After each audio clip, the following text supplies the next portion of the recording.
Good morning, everyone. I call the second meeting of the Public Utility Commission for year calendar 2013 to order and ask that you join us in the Pledge of Allegiance. Pledge allegiance to the flag of the United States of America and to the republic for which it stands, one nation, under God, indivisible, with liberty and justice for all. The first item on this morning's agenda is the approval of the minutes of the December 20th public meeting, and I believe Commissioner Whitmer, you are the editor of the minutes. Yes, thank you, Mr. Chairman. Good morning. Just to be clear, this has not been pre-recorded and I am not lip-syncing. So therefore, I have reviewed the minutes of December 20th, 2012 public meeting and move that they be approved as submitted. Second. I'm not. Any discussion?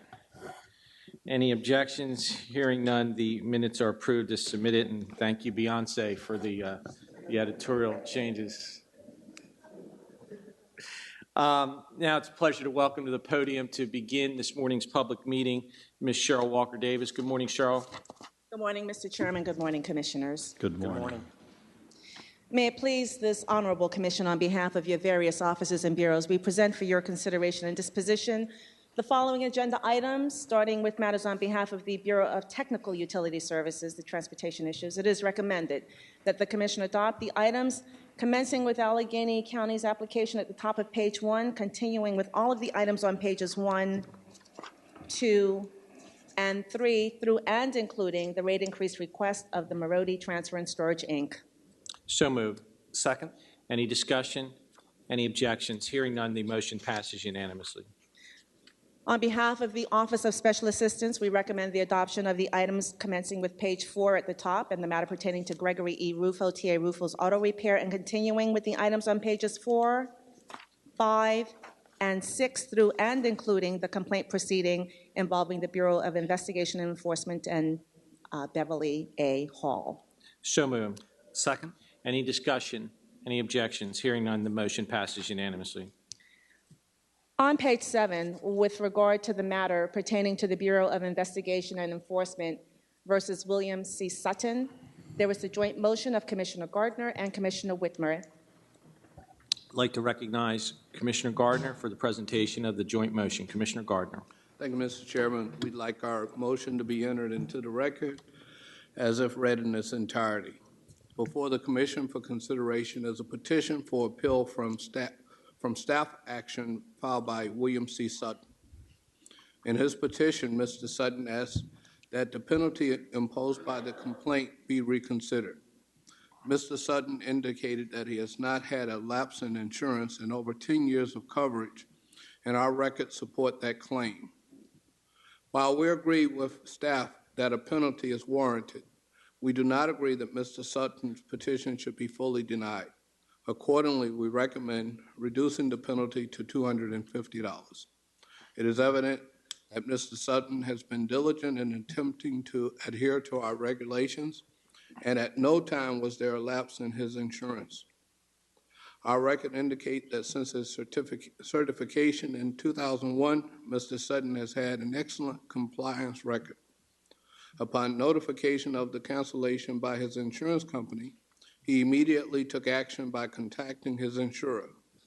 Mr. Sutton was assured by his agent that the matter was their error and would be immediately rectified. We agree that it is the responsibility of this Commission to make certain that any carrier providing transportation for compensation to the public has adequate insurance. But we also believe we have the discretion to reduce fines in cases where the carrier has an excellent compliance history. And while it is true Mr. Sutton did not file an answer to our complaint or pay the fine, it is also true he was never without insurance coverage.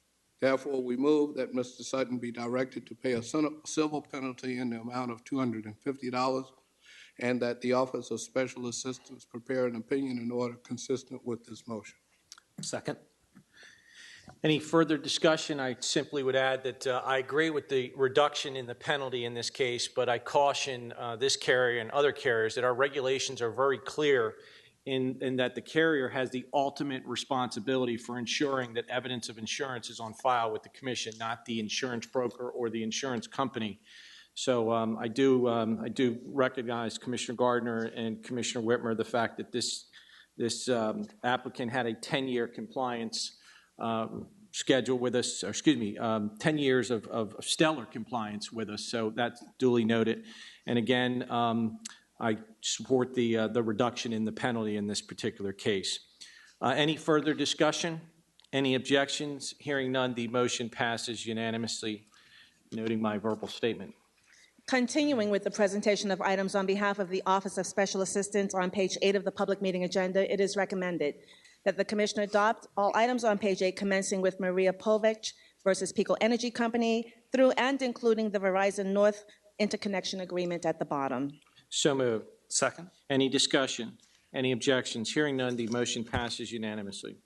On behalf of the Bureau of Technical Utility Services, we recommend the adoption of the items appearing on page 9, commencing with the recommendation for the appointment to the Sustainable Energy Board of Bernard Zavatone, and continuing with all items on pages 9, 10, 11, and 12 through and including the quarterly earnings report summary. So moved. Second. Any discussion? Any objections? Hearing none, the motion passes unanimously. On behalf of the Law Bureau, on page 13 of the public meeting agenda, we recommend the adoption of all items there appearing, commencing with the rulemaking to amend 52 PA Code, Chapter 33, Railroad Transportation, through and including the recommendation on the petition for exemption by PPL Electric. So moved. Second. Any discussion? Any objections? Hearing none, the motion passes unanimously. And on behalf of the Office of Administrative Law Judge, starting on page 14, we recommend the adoption of the items commencing with Judge Buckley's recommendation with regard to Pennsylvania Powers Section 1307E filing and continuing with all items on pages 14, 15, and 16 through and including ALJ Salapa's recommended decision in the matter pertaining to Clarion River Gas Division of Orwell Natural Gas Company. So moved. Second. Any discussion? Any objections? Hearing none, the motion passes unanimously. With that concluding the regular agenda, we now turn to the carry-in agenda. On behalf of the Director of Administration, we recommend the adoption of the selected vendor for the PA Power Switch maintenance and upgrade. So moved. Second. Any discussion? Any objections? Hearing none, the motion passes unanimously. On behalf of the Office of Special Assistance, with regard to the next two items, we recommend the adoption of the staff recommendation with regard to Duquesne Light Company's default service plan for the period of June 1st, 2013 through and including May 31st of 2015. And on the next page, we recommend the adoption of the default service plan recommendation for the PPL Electric Utilities Company for the same period, noting the statements of Commissioners Gardner, Whitmer, and Cawley applicable to both cases. So moved. Second. I'd like to recognize Commissioner Gardner for purposes of a statement. Commissioner Gardner. Thank you, Mr. Chairman. I'd like for my partial dissenting statement to be entered into the record as if I read it in its entirety. Today, the Commission approved PPL's and Duquesne's default service and procurement plan for the 2-year period through 2015. The procurement plans were designed and filed in accordance with its obligation to provide default service customers with reliable electricity supply at least cost over time. In addition to the procurement plan, the companies also proposed certain competitive market enhancements in accordance with the Commission's recent intermediate work plan final order. The companies designed and proposed a retail opt-in auction taking into account the guidelines provided by the intermediate work plan and the characteristics of its own default service plan. The majority rejected the proposals to use an auction process and instead mandates that an aggregation process should be used. I disagree. It is unknown whether an administratively structured aggregation plan or an auction approach will maximize the number of default service customers who participate in the opt-in program. If the auction results in discounts substantially greater than the fixed 5% discount under an aggregation approach, more default service customers may be encouraged to switch to an alternative suppliers. While auctions tend to have more administrative costs, they also tend to produce competitive results, and in this case could result in savings greater than 5% off the price to compare. I also note that neither commission nor the companies have experience with these retail market enhancement programs. The retail market enhancement submitted by the companies will allow this commission to evaluate what process or processes work to spur competition in the retail market. As such, it would be prudent to allow a diversity of program design and then evaluate how they work. If all the program designs are identical, we will only know at the end of the program how much shopping they engender. We will not know if any variations would have increased shopping even more. Therefore, I respectfully dissent in part as set forth above. Thank you, Mr. Chairman. Thank you, Commissioner Gardner. Now I'd like to recognize Commissioner Whitmer. Thank you, Mr. Chairman. I'd like my statement entered into the record as if I had read it in its entirety. My statement today addresses two issues: retail market enhancements and a proposed default service rate adder. Let me first address the retail market enhancements. Consistent with the orders recently finalized by this commission for both the First Energy and PECO Energy Company default orders, today's proposed orders contain retail market enhancement programs designed to further encourage and bolster retail electric shopping throughout the Duquesne and PPL service territories. Specifically, both orders include a retail opt-in program versus a retail opt-in auction, and a standard offer retail referral program, similar to those approved in the First Energy and PECO proceedings. Consistent with my position in both of those cases, I believe the changes we are proposing to Duquesne's and PPL's proposed opt-in programs will create a realistic shopping experience and will be attractive enough to garner participation from both EGSs and, most importantly, customers. I'm confident that the changes we are making will keep the initial costs of these programs down compared to what they would have been if an auction took place. I am also optimistic that the programs will have a positive impact on electric shopping in the affected service territories. I encourage Duquesne and PPL to effectively use both the retail opt-in and standard offer programs to further develop the competitive market. In addition, I strongly encourage all interested EGSs within the Duquesne and PPL service territories to participate in these programs. The second part of my statement addresses REIS's proposal for a default service rate adder. In both the Duquesne and PPL proceedings, REIS proposed a non-bypassable surcharge on default service rates. The surcharge was designed in part to eliminate the subsidization of non-shopping customers by shopping customers. I agree in both these cases that the proposals were properly rejected as presented. However, I am encouraged by the creativity demonstrated by REIS in evaluating the current state of default service costs.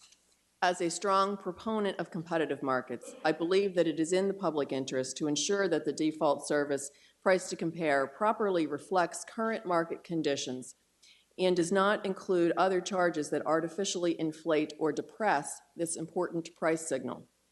I find merit in the proposal put forth by REIS that may help to remove the impact of non-market issues on both Duquesne and PPL's price to compare. At the same time, though, I also believe that proposals such as this one deserve a fuller vetting. Thank you, Mr. Chairman. Thank you, Commissioner Whitmer. Now I'd like to recognize Commissioner Cawley for purposes of his statement. Thank you, Chairman. As apparent, we are discussing the default service plans of both Duquesne Light and PPL, and my statement applies to both of them. Among the many contentious issues yet to be resolved are the cost allocation and cost recovery issues surrounding these default service plans, and in particular, the retail market enhancement programs. PPL and Duquesne are to be commended for their efforts to seek solutions to these very complex issues. In this case, PPL presented a more balanced and detailed proposal to address cost allocation, combining a historical perspective on how PPL treated certain costs in the past, combined with some new proposals to deal with more contemporary programs and issues. PPL proposed a sharing of costs between electric generation suppliers, customers, and to some extent shareholders prior to implementation of new rates in the next rate case. Duquesne also appears to be having some success addressing the concern of electric generation suppliers and dealing with the uncertainty of costs associated with retail market enhancement programs. If EGSs are not clear on what cost exposure they have through participation in these programs, they may well choose not to participate, and all of our efforts will be for naught.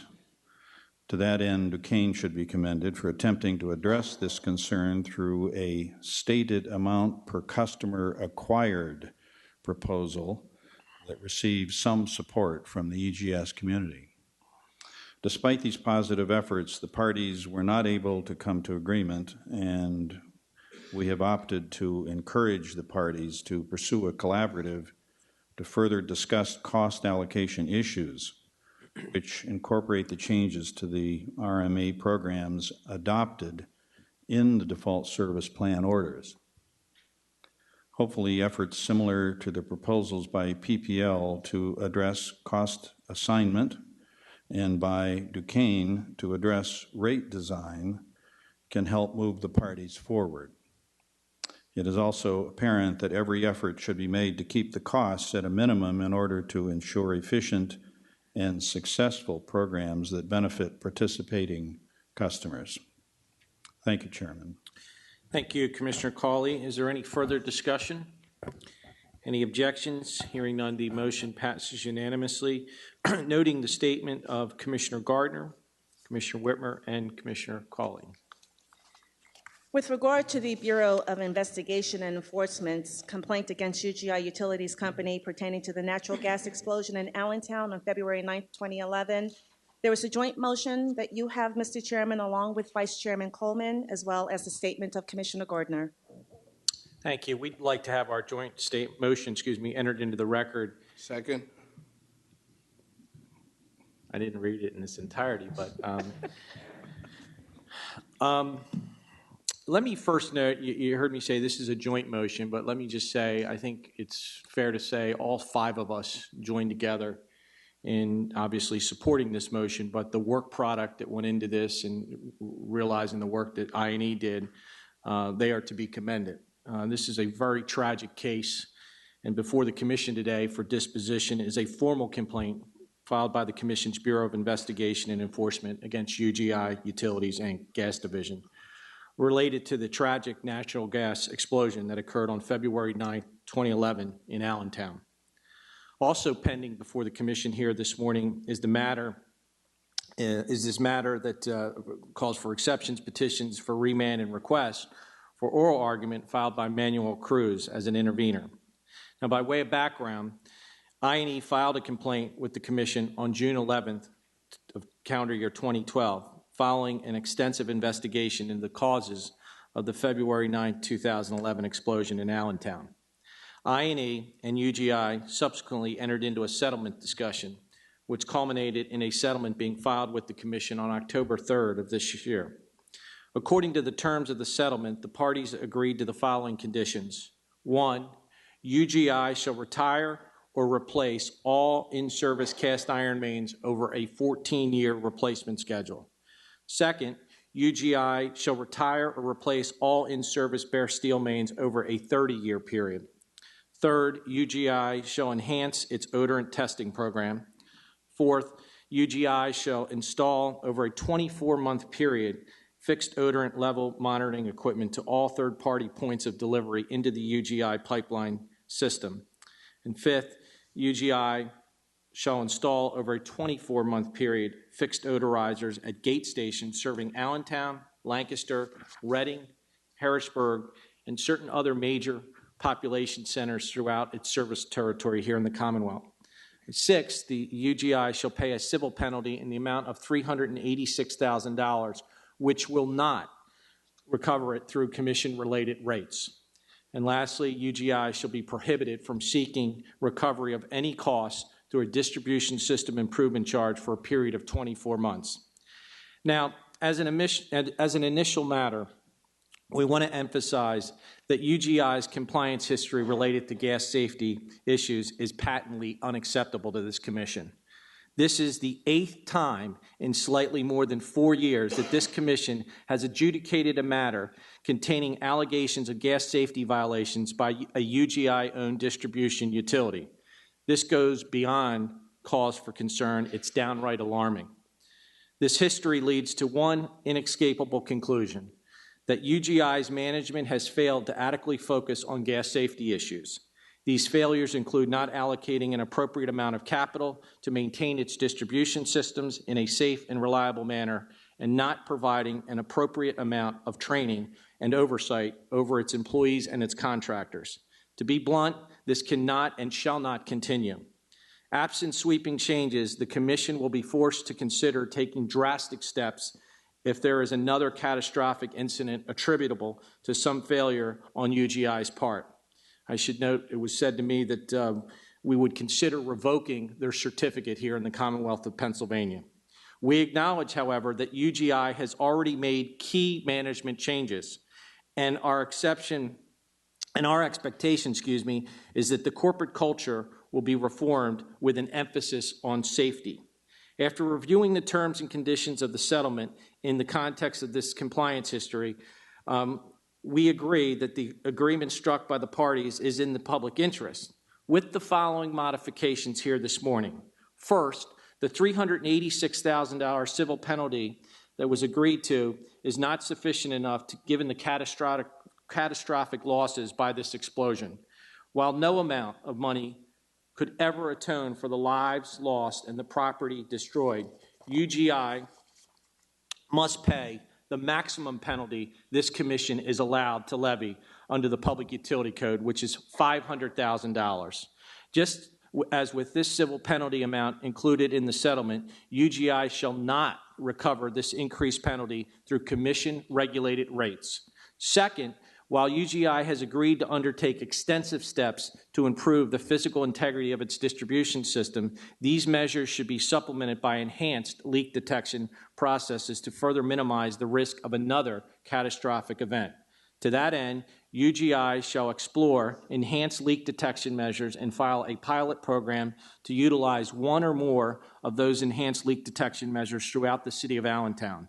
This filing shall be made within 45 days of a final order, after which interested parties will be given an opportunity to provide comments. The Commission shall consider any comments and approve, modify, or reject the pilot program within 60 days of its filing. Third, UGI is directed to file an appropriate distribution integrity management program plan to account for any replacement reprioritization that needs to occur as a result of the accelerated replacement schedules approved here today. This filing must be made within 30 days of a final order and will be subject to an audit by the Commission's Pipeline Safety Division. Fourth, we note that the staff recommendation imposed various reporting requirements to allow the Commission to effectively track UGI's progress in meeting the conditions agreed to in the settlement. One of these reporting requirements includes the filing of a biannual report notifying the Commission of the company's progress in meeting its main replacement commitments. To allow for increased benchmarking and as a supplement to this reporting requirement, UGI is directed here this morning to file a plan with the Commission within 60 days of the final order, establishing an initial time schedule for meeting the main replacement requirements agreed to in the settlement. Understanding that UGI needs to retain some measure of flexibility, the company shall be permitted to amend this schedule for good cause, but it is cautioned that it should employ a reasonably continuous and steady construction schedule to meet these obligations. And lastly, UGI is reminded that the settlement approved today does not absolve it from the compliance with any independent state or federal pipeline safety requirements, such as those contained in its DIMP plan. Simply put, the replacement schedules approved here this morning are the floor, not the ceiling. Therefore, we move here this morning that UGI Inc. Gas Division pay a civil penalty of $500,000. Second, UGI Utilities Inc. Gas Division file a pilot program designed to test enhanced leak detection measures in the city of Allentown within 45 days of entry of a final order or of the tentative order becoming final by operation of law. Third, interested parties file comments on the pilot leak detection program within 20 days of its filing, and the Commission approve, modify, or reject this pilot program within 60 days of its filing. And fourth, UGI Utilities Inc. Gas Division, UGI Central Penn Gas, and UGI Penn National Gas file updated distribution integrity management program plans within 30 days of the entry of a final order or of the tentative order becoming final by operation of law. And fifth, UGI Utilities Gas Division, UGI Penn Gas, and UGI Penn Natural Gas, Inc. file a plan establishing initial time schedule for meeting the main replacement requirements agreed to in the settlement within 60 days of the final order or of the tentative order becoming final by operation of law. Six, the parties to the settlement notify the Commission within 5 business days whether they accept the additional terms imposed by this motion. Seventh, the tentative order be considered a final order in the event that neither of the settling parties objects to these modifications. And eighth, if either settling party objects to the additional terms imposed herein, the initial decision be reversed and this matter be remanded to the Office of Administrative Law Judge for such further proceedings as may be necessary, and that the Office of Special Assistant prepare a tentative order consistent with this motion. I officially second the motion. Thank you, Commissioner Gardner. Is there any further discussion regarding this matter? I believe, Commissioner Gardner, you may have a statement. I do. I'd like to recognize you for purposes of that statement. Thank you, Mr. Chairman and Vice Chairman. I'd like for my statement to be entered into the record if I read it in its entirety.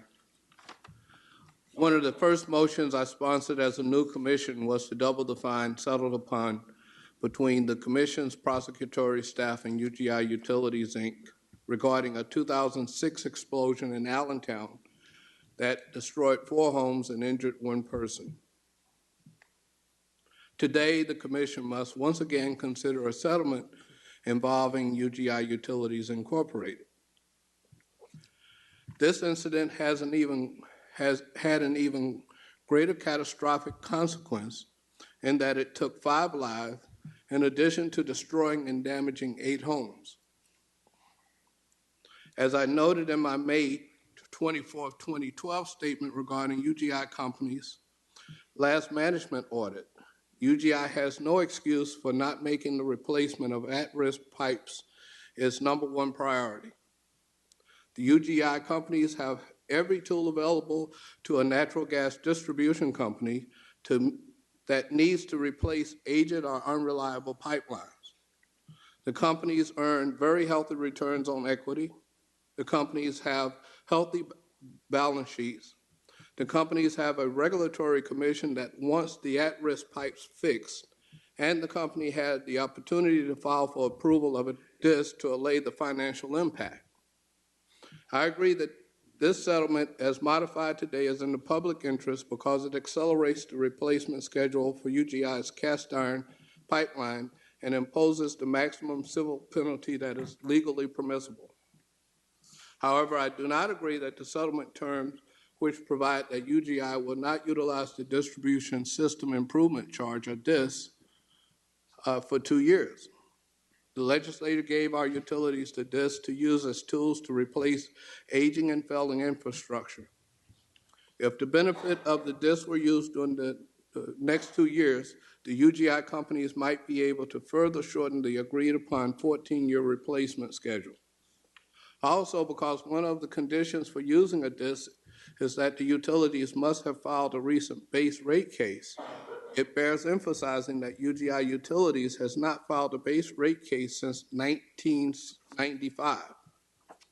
The company is overdue, to say the least. It is not possible for this commission to comprehensively review how the company's earnings and operation match up until a base rate case is filed and prosecuted. I also wish to point out a relatively recent change in management at UGI Utilities. Robert Beard is now the president and CEO, and I've met with Mr. Beard on more than one occasion of recent. I believe that Mr. Beard is committed to instilling a culture of safety at the UGI Utilities. I have confidence that with UGI's board and shareholder cooperation, Mr. Beard has the skills to achieve that goal. Thank you, Mr. Chairman. Thank you, Commissioner Gardner. Any further discussion? Hearing none, the joint motion is approved unanimously, and we're going to note the statement of Commissioner Gardner. I believe that concludes our public meeting here this morning, but we do, Cheryl, have an announcement regarding the relocation of public meeting for the next 3 meetings, I believe. Yes, Mr. Chairman. It should be noted that the next 3 public meetings will be held at the Gaming Commission offices located in Strawberry Square on the 2nd floor. Great. Thank you. On that note, we're adjourned. Everybody have a safe and enjoyable weekend.